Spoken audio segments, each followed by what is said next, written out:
So grab a drink, folks, because this is going to be a wild ride. I never thought I'd be sharing this, but here we are. I'm Haley, 28, and I run a small coffee shop in my hometown. Nothing fancy, just an honest living. My sister Samantha is 3 years younger and always was the golden child. Straight A's, captain of the debate team, you know the type. Our parents divorced when we were teens, and they both moved to different states for work, so we've mostly had to rely on each other. When Sam got accepted to this super prestigious medical school, I was over the moon proud. Problem was, even with scholarships, we were looking at about $250,000 in tuition and expenses. Our parents couldn't help much. Dad's business had just gone under, and Mom was barely making ends meet herself. So I made a decision that seemed obvious at the time. I put my own college plans on hold, took out loans against my small coffee shop, picked up 2 extra jobs, and committed to helping Sam achieve her dream. I didn't want her to be drowning in debt when she graduated. Call me naive, but that's what family does, right? Fast forward to last month. I'm pulling a late shift at my coffee shop when Emily, an old high school friend who happens to go to the same med school as Sam, stops by. We're catching up, and she gives me this weird look. "I'm so sorry about what happened," she says. "Sam talks about you all the time in our grief support group." I'm like, "Grief support group? What are you talking about?" Emily looks confused. "The one Sam started after you, passed away? From leukemia?" Y'all, I nearly dropped the entire coffee pot. According to Emily, my sister had been telling everyone at med school that I died 2 years ago after a brave battle with leukemia, and how my tragic death inspired her to become an oncologist. She even showed pictures of me at this memorial fundraiser she supposedly organized in my honor. I'm standing there, very much alive, trying to process that my sister, whose education I'm breaking my back to pay for, has literally killed me off in her fancy new life. I called Sam immediately. First, she tried denying it. Then when I told her Emily had spilled everything, she broke down crying. Not because she felt bad, mind you, but because she was afraid I'd ruin everything. "You don't understand," she sobbed. "Everyone here comes from money. Their parents are surgeons and hospital directors and CEOs. I couldn't tell them my sister is just some small-town barista who didn't even finish community college." That stung, not gonna lie. "You're embarrassing," she texted later that night. "I love you, but you don't fit into my world now. Can't you understand that?" I was devastated. While I was working night shifts at a 24-hour diner to make her loan payments, she was ashamed to even acknowledge my existence. She begged me not to come to her upcoming graduation ceremony, saying it would confuse everyone and make things awkward. That's when I decided I wasn't just going to her graduation. I was going to bring a gift that would make sure no one forgot it. For the next few weeks, I gathered everything: bank statements showing monthly payments to her school, photos of me working multiple jobs, texts from her thanking me for the money. I made a beautiful presentation, all professionally done, thanks to my buddy who works at Staples. I even got a custom t-shirt made that said, "Proud sister of a doctor, surprisingly not dead from leukemia." Her graduation ceremony was yesterday. Sam nearly fainted when she saw me in the audience. During the reception afterward, when families were taking photos and congratulating the new doctors, I walked right up to her little circle of fancy friends. "Hi, I'm Haley," I said, shaking hands with everyone. "Sam's sister. You might be confused since she told you all I was dead, but surprise. I'm the one who paid for her entire education." The looks on their faces, y'all. Priceless. But that wasn't even the main event. What happened next? Well, I'll have to update soon. My shift's starting and I've already typed way too much on my break. Let me know if you want to hear the rest of this train wreck. Updated. All right, folks, I'm back with my, promised update. Thanks for all the comments. I honestly didn't expect this to blow up like it did. To answer the most common question, yes, this really happened, and no, I couldn't make this up if I tried. So, picking up where I left off. I'm standing there in the reception hall after Sam's graduation, having just introduced myself to her stunned friend group. One guy, I'm guessing her boyfriend from the way he had his arm around her earlier, actually dropped his champagne glass. It shattered on the marble floor like the sound of my sister's lies crumbling around her. Sam's face went through about 15 different emotions in 3 seconds flat. She grabbed my arm and tried to pull me away, whispering, "What are you doing?" "Here? I told you not to come." I smiled at her friends and said, "Would you all excuse us for a moment?" "Sister stuff, you know how it is." Bless their hearts, they just stood there frozen like they'd seen a ghost. Which, according to Sam's stories, they kind of had. She dragged me to an empty hallway, practically hyperventilating. "You need to leave. Right now," she hissed. "Do you have any idea who these people are? That's the dean's son you just spoke to, and that girl's father owns 3 hospitals in Boston." I just looked at her calmly and said, Well, guess what? They're about to find out exactly who I am, too. That's when I pulled out my folder, the one with all the evidence. Bank statements showing monthly payments of $4,380 to her school for 4 years. Photos of me at my coffee shop, the diner, and my weekend job at Target. Screenshots of her texts thanking me for the money and promising she'd make me proud. "What is that?" she asked, her voice suddenly very small. "It's my graduation gift to you," I replied. The truth.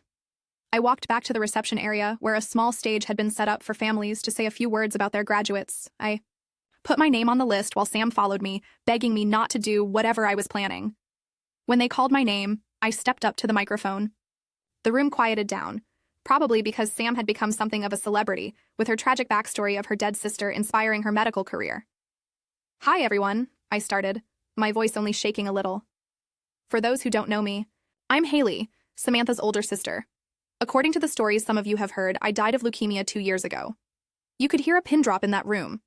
As you can see, reports of my death have been greatly exaggerated. That got a few nervous chuckles.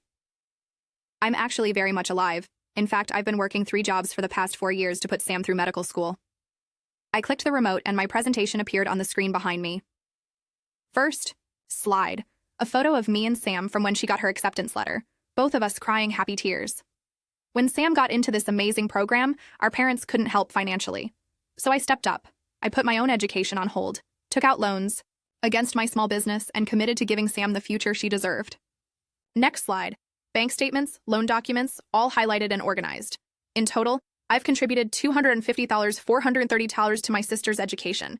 That's a lot of coffee I've served, a lot of midnight diner shifts, and a whole lot of Target weekends. Sam was standing at the back of the room, tears streaming down her face. But I wasn't done.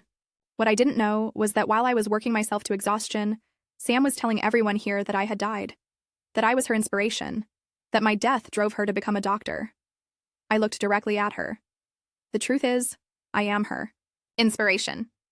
Not because I died, but because I sacrificed, because I believed in her when no one else could help.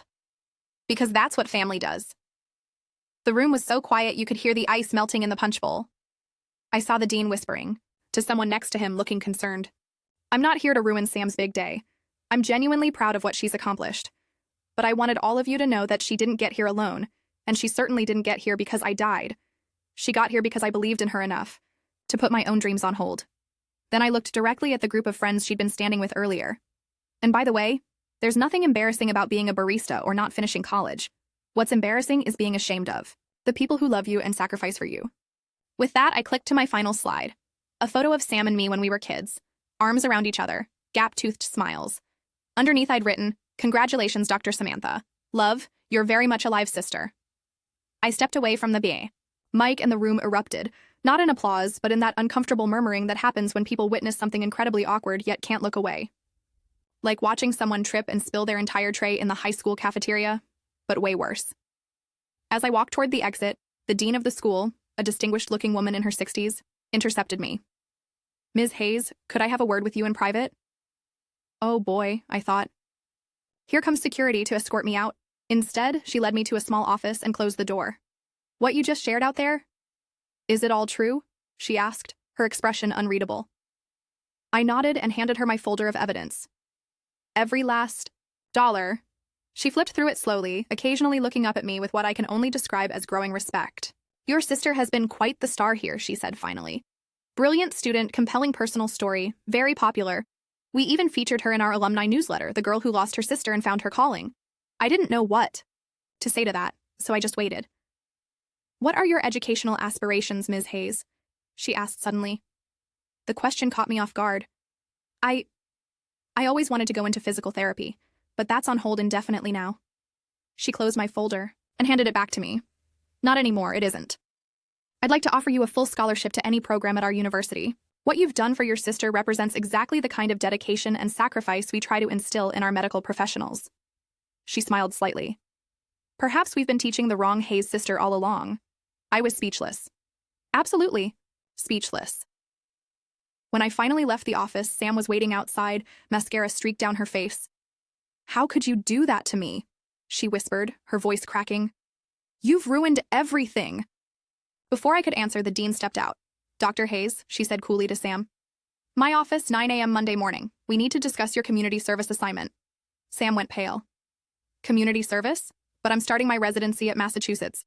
General next month. The dean's expression didn't change. Not anymore, you're not. We take our ethical standards very seriously here. Your sister demonstrated them. You did not. Monday, 9 a.m. She walked away, leaving Sam staring after her in shock. I should have felt vindicated, maybe even happy. But looking at my little sister, standing there, her big day shattered, I just felt sad. Not regretful. She brought this on herself. But sad that it had come to this. I never wanted to embarrass you, I said quietly. I just wanted you to be proud of me the way I was proud of you. She couldn't even look at me. I walked out of that grand hall into the evening sunshine, oddly lighter than I'd felt in years. The weight of those loans, those endless shifts, those missed opportunities, somehow telling the truth had lifted them from my shoulders. My phone buzzed with a text as I reached my car. It was from Emily, my friend who'd accidentally revealed Sam's lie in the first place. Holy crap, girl, that was legendary, like a real-life karma bomb. Drinks at Applebee's tonight? First round's on me. I smiled. For the first time in years, I actually had the night off, but this story isn't quite over yet. What happened in the days after Sam's graduation ceremony changed both our lives in ways I never expected. Final update. It's been 2 months since the graduation incident, as my friends now call it. Life has taken some wild turns, so here's the finale to this crazy story. First, about Sam. After her meeting with the dean, her prestigious residency offer was indeed revoked. Instead, she was assigned to a small community clinic in our hometown, the same one where our mom used to clean at night after her regular job. Poetic justice, right? She wasn't speaking to me at first, but something unexpected happened. Those rich friends she was so desperate to impress. 3 of them showed up at my coffee shop 2 weeks after graduation. What you did was intense, one of them said. But honestly, we don't care where Sam comes from.